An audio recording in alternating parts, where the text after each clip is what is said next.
Otro de los puntos que aborda la autora en el apartado del decrecimiento es el consumo de carne, que efectivamente es muy problemático.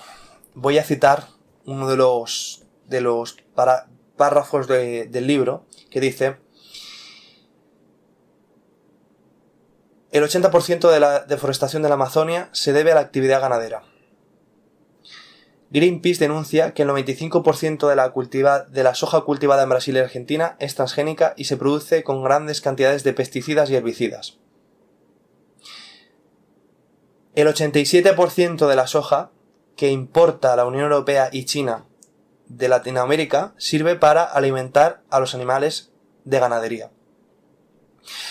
Es decir, la mayor parte de los cultivos, hay unas cifras por aquí, no me acuerdo exactamente cuáles eran, pero están por aquí, en torno al 70%, casi el 60% de la tierra cultivada se destina no a alimentar a los seres humanos, sino que se destina a alimentar a la ganadería.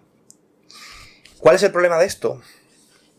Que, como hemos dicho antes, el salto que se produce de un escalón de la cadena trófica a otro a nivel de energía es muy poco eficiente. Es decir, los herbívoros solo logran convertir un 10% de la energía que consumen en su cuerpo, ¿no?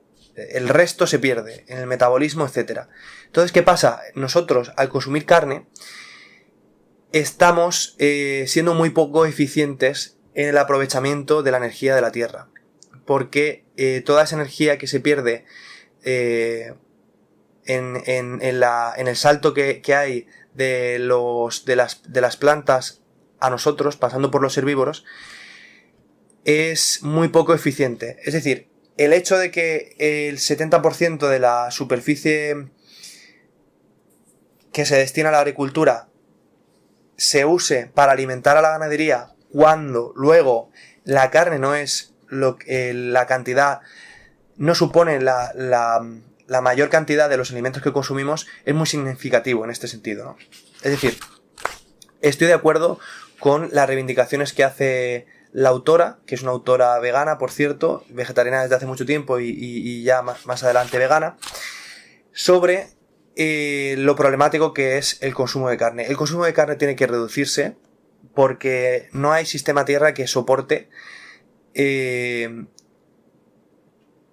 la cantidad de carne per cápita que se consume hoy día, y especialmente en sociedades como la americana, como denuncia autora.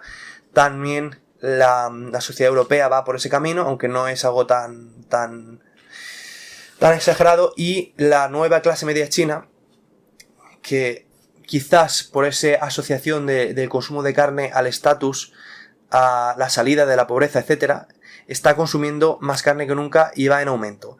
Ese proceso también lo vivió España. En España, antiguamente, nuestros abuelos no podían consumir carne, y cuando ese consumo de la carne se popularizó, se vivió también como un abandono de la pobreza. Sin embargo, las generaciones más mayores tienen una longevidad que quizá nosotros no veamos, o una salud que quizá nosotros no tengamos, porque el consumo de carne desaforado tiene efectos negativos, y eso está comprobado, ¿no? A nivel clínico y médico. Efectivamente, un consumo moderado de carne, un consumo limitado, no tiene efectos negativos sobre la salud, incluso puede tener efectos positivos, pero eso no quita que esos 300 y pico gramos per cápita que consume de media diaria un americano, por ejemplo, como se habla en el libro, y sobre todo de carne procesada, sea positiva para la salud, y desde luego no lo es para el medio ambiente. Y si no lo es para el medio ambiente, tampoco lo es para la salud, porque la salud humana está integrada en la salud del ecosistema. Dice: en Brasil 4 millones de hectáreas están dedicadas a producir grano para engordar el ganado chino. ¿Sabéis lo que son 4 millones de hectáreas? ¿Sabéis lo que son 4 millones de hectáreas? ¿Sabéis lo que implica deforestar 4 millones de hectáreas? Esto solo para producir el grano que se destina al ganado. El ganado de China, ¿no?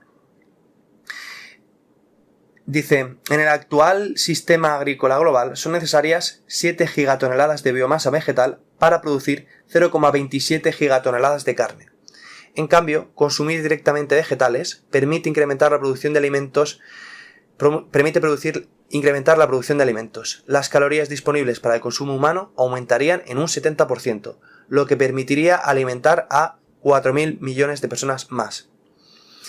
De manera similar, una dieta basada en vegetales requiere menos tierra. Para producir 1 kilo de proteína de soja se necesitan 12 metros cuadrados. En cambio, para producir 1 kilo de proteína de pollo se necesita 3 veces más tierra. Para producir 1 kilo de proteína de cerdo se necesita hasta 9 veces más tierra y para 1 kilo de proteína de vacuno se necesitan 32 veces más tierra. Estoy de acuerdo, pero dentro del propio párrafo hay algo muy importante que conviene destacar. Si todos consumiésemos vegetales, como dice la autora, el 70% de las... habría un incremento en la eficiencia del uso de la energía de un 70%, pero, dice, lo que permitiría alimentar a 4.000 millones de personas más. Ojo, cuidado, porque ¿eso qué implica? ¿Vamos a dejar de consumir carne de manera total para que la población aumente?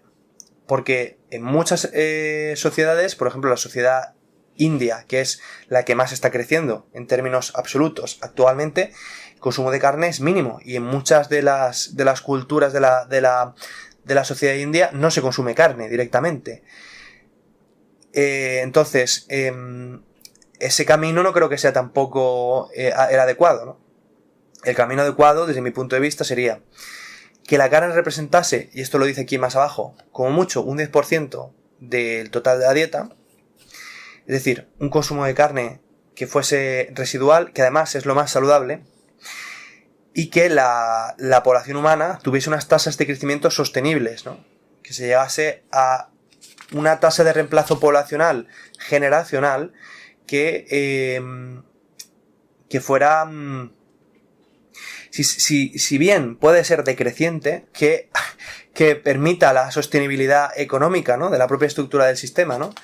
Aunque bueno, esto todo, de nuevo, tendrá que verse porque la mecanización de la fuerza quizás haga que los trabajadores no sean necesarios dentro de poco tiempo y entonces quizá nos podamos permitir una sociedad más envejecida y quizá también los avances en medicina hagan que se pueda tener hijos pasados los 50 años, ¿no? Hoy día ya todos los mecanismos que hay, por ejemplo, la congelación de óvulos, ¿no? Ya permiten que las mujeres sean madres a partir de los 40, ¿no? Y todo ese tipo de cosas van a jugar un rol muy importante en cómo se componen, cuál es la composición demográfica de nuestras sociedades, ¿no? Pero desde luego, en cualquiera de los casos, de momento, el consumo de carne con los condicionantes científicos y tecnológicos actuales, desde luego es problemático y deberíamos de reducir el consumo de carne. Eso no me cabe ninguna duda. Sobre todo el consumo de estas carnes, la carne roja, la carne de vacuno y la carne de cerdo, ¿no? La autora, por ejemplo, habla de distintas dietas que se hacen, ¿no? Que se han analizado desde distintas instituciones científicas, de nutrición, etcétera, y analizan diferentes factores como son la salud o el impacto ambiental. Por ejemplo, una dieta basada en moluscos y crustáceos y en peces forrajeros, por ejemplo, no tiene el impacto que tiene una dieta basada en carne roja, ¿no? Lo más importante, desde luego, es no consumir animales carnívoros, que es lo menos eficiente a la hora de aprovechar la energía, ¿no?